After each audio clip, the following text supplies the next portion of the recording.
車と11号車の間の車内からお乗り換えはできませんのでご了承願います。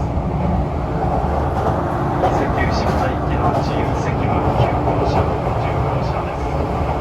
終点地域の自由席は11号車と12号車です。その他の車は座席指定車で4号車と5号車グリーン車指定席です。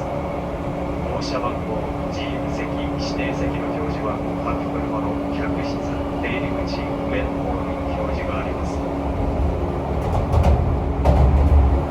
車内は電気、トイレが配されているようです。ご乗車の間、どうぞお願いするようです。携帯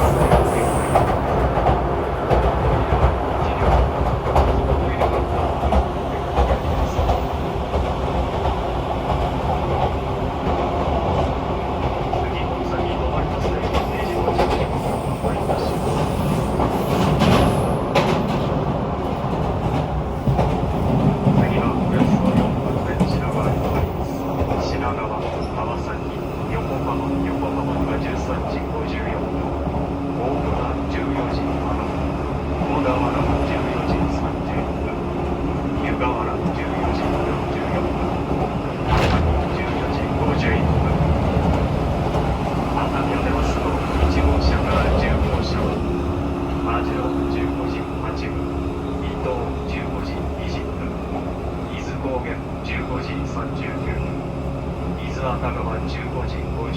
イレは1両、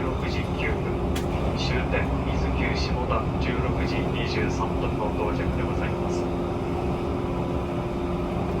11号車から15号車は三島15時9分、三島田町15時13分、台場15時18分、伊豆長岡15時26分、大人15時33分、終点修善寺には15時38分の到着でございます。各駅からの連絡列車速度をご案内いたします。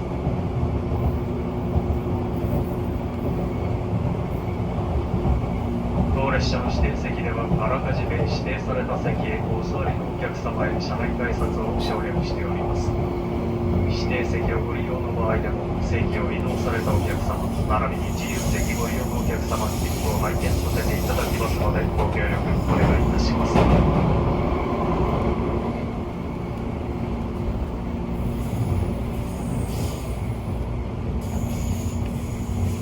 この列車では常時空調装置により換気を行っておりますが、飲食時以外のマスクの着用、会話は控えめにしていただくなど、感染症拡大防止対策にご理解とご協力お願いいたします。まもなく品川に停まります。特急踊り子をご利用いただきありがとうございます。